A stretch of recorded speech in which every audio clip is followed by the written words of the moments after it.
Ball is Life here at the Tarkanian Classic.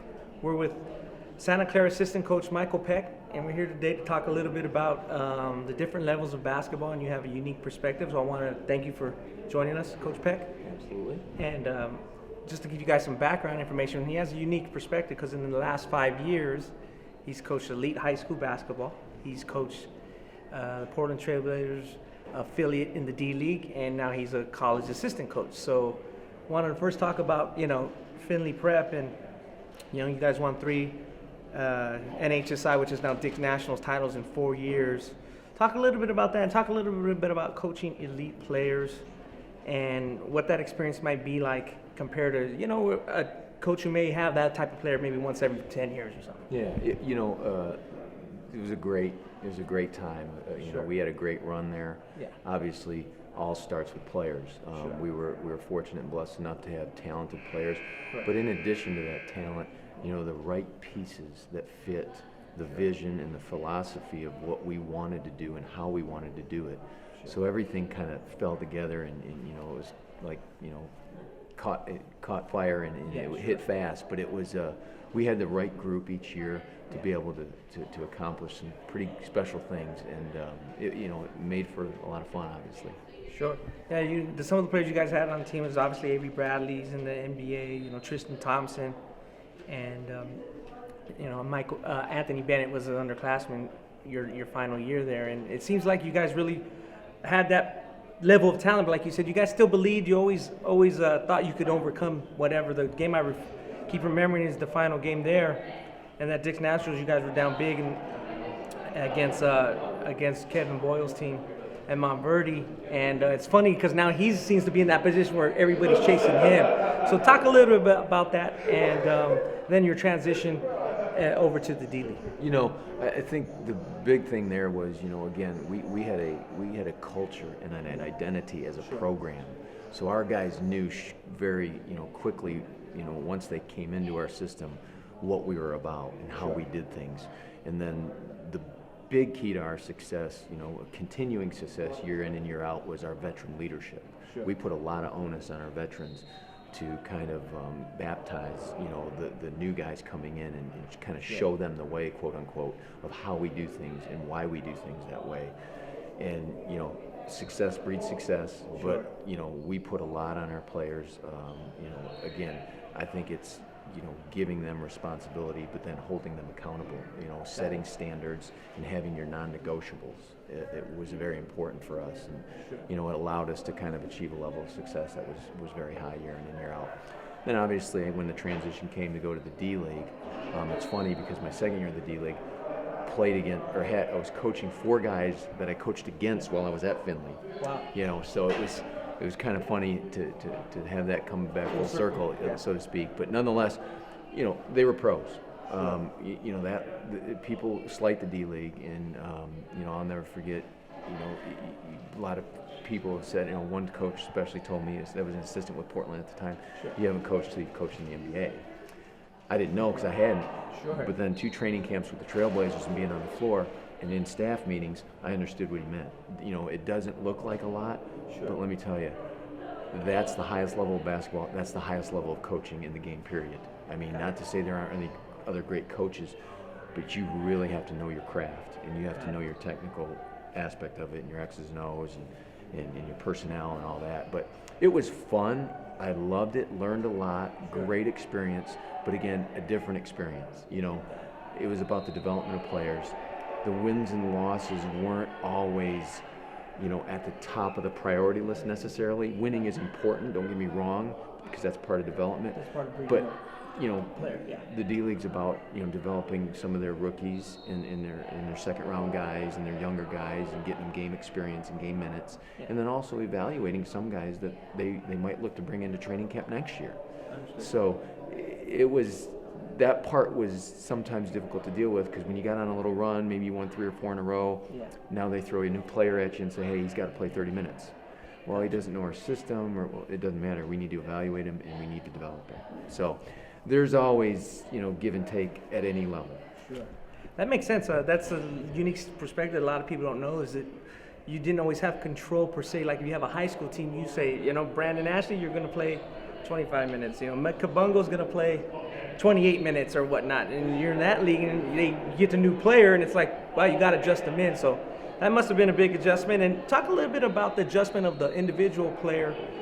Whereas you're in high school, the high school program you're at, you guys knew you guys were going to, if you gave a concerted effort, you guys were going to win 80-90% of the time. There was obviously 10% of the games that were going to be dogfights. So then you go to the D League, and did you guys have players that maybe felt they were better than being at that level? Did they buy in at the same rate? What kind of experience can you tell the fans and other players out there that potentially want to play at that level? What do you experience? Well, I think the players at that level were all, still kind of trying to fulfill that dream and that hope, and they had that hope of making it, to the next level.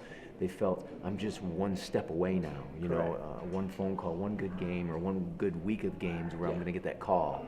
And to their credit, that happens sometimes. But, again, it's a process. It's not, if it doesn't happen in your first year, it may take, 2 years of going back and forth in the D League, getting a call up for 10 days and then coming back down and grinding it out, getting traded and playing with different D League teams.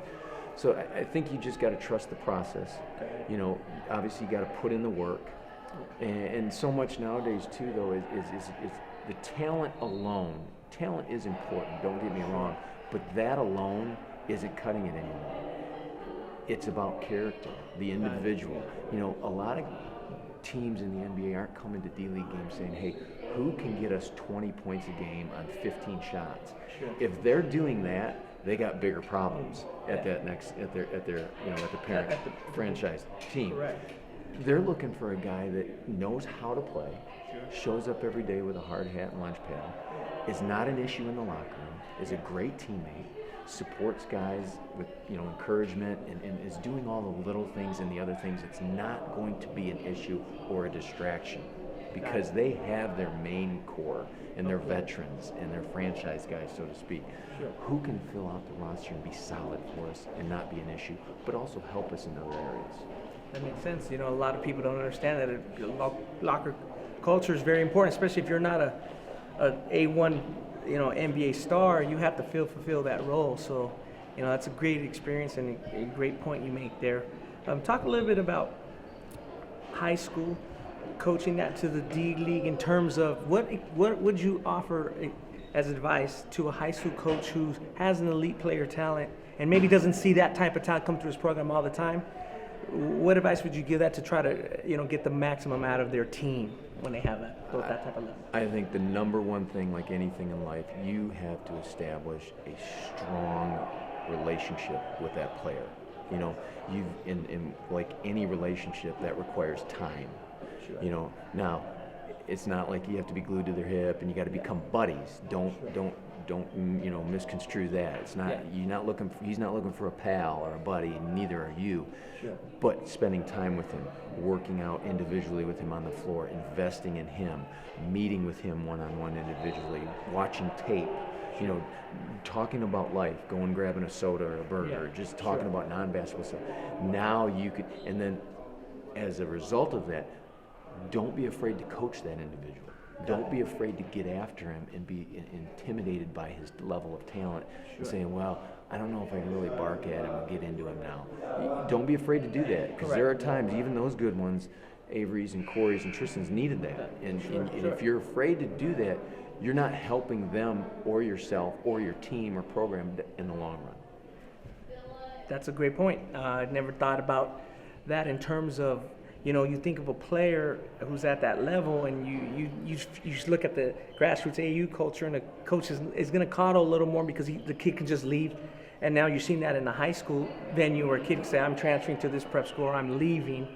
And you got to take that, initiative. Am I going to really discipline him or give him the feedback he needs?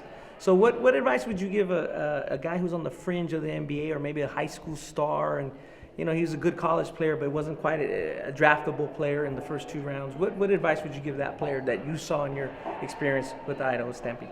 I think you got to have the package. Like I said, obviously talent is putting you on the map, so to speak. But in addition to that, scouts come to NBA League games an hour and a half before the game. Who's the first one on the floor? Does he come? Takes warm-up seriously. Are his shoes laced, or is he lacing them once he gets out there? That's a huge thing. when he goes after it in warm-ups, is he getting it? Is he sweating? You know, is he getting a lather up, or is he kind of just going through the motions and needs to be casual about it? You know, what's his demeanor coming off the floor when he gets subbed?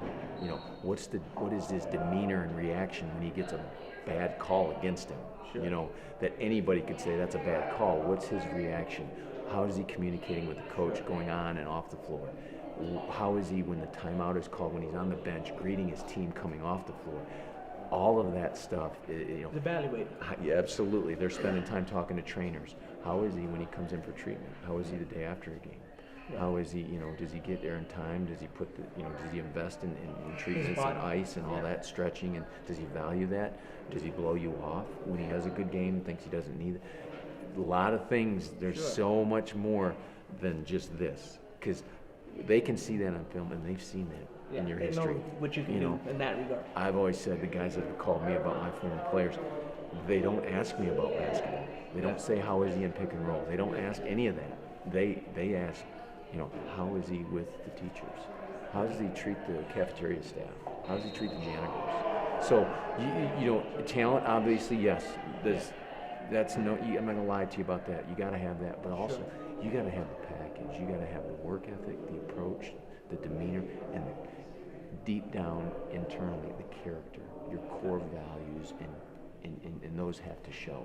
Because at some point, the real you will reveal itself. Sure. And you get, like I always say, you get what you get. Yeah, it makes sense. People talk a lot about character now in basketball. I always think of to drafts like the 1986 draft, and you hear stories about the Golden State Warriors chasing Chris Washburn around, seeing where he's going around Oakland, and it's like the game is so different now. And, you know, that makes a lot of sense. One last question, Coach. Yeah.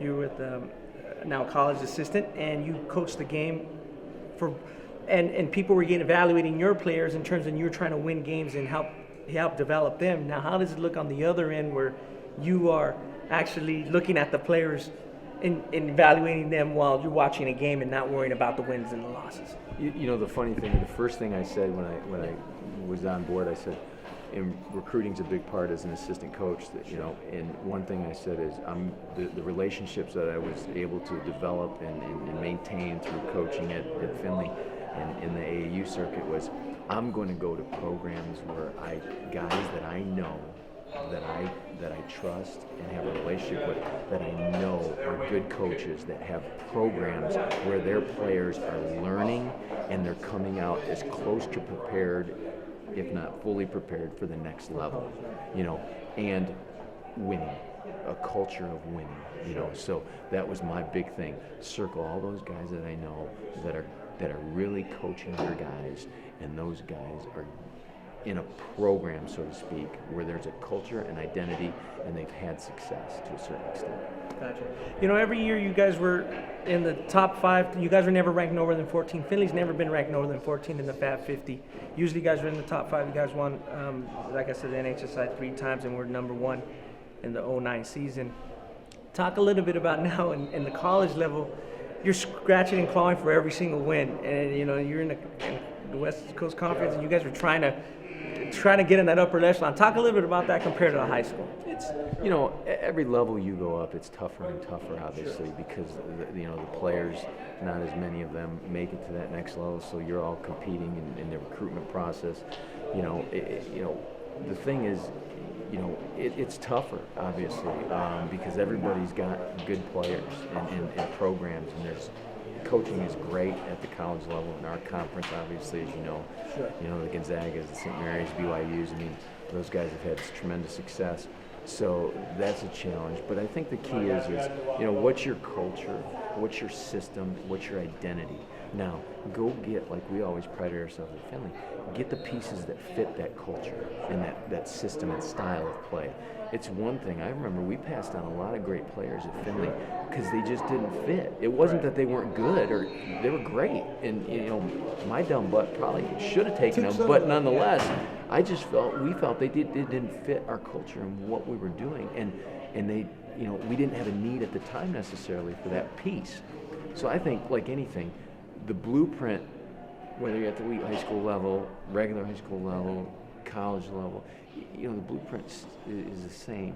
You know, establish a culture and identity, have a program and a system, a style of play, and then get the pieces that fit that, you know, and make sure, and then obviously if you can get depth at those pieces, then you're going to be better off. But nonetheless, I think that's the start. That's where you start. And then obviously from there, you know, how do you establish a culture and identity is you got to have your non-negotiables. And then you got to hold your guys accountable to a certain standard. And then from there, I think, you know, it's again about the process. The process will take care of, you know, the results. Gotcha, Coach. That's funny. I was joking around. Coach Smith, Steve Smith at Oak Hill. People always talk about he's had these great players, Rajon Rondo and Stackhouse, etc. He goes, guys, you should see the guys I've turned down. You know, he turned down O.J. Mayo, turned down Kevin Garnett. He's still kicking himself for turning down Kevin Garnett because he had a great career. He just didn't know that. So it goes back to what you're saying. So I appreciate your time, Coach. Absolutely. Thank you for being with us, and enjoy the rest of the tournament. Absolutely. Good luck on the recruiting I track. appreciate that. Thank you.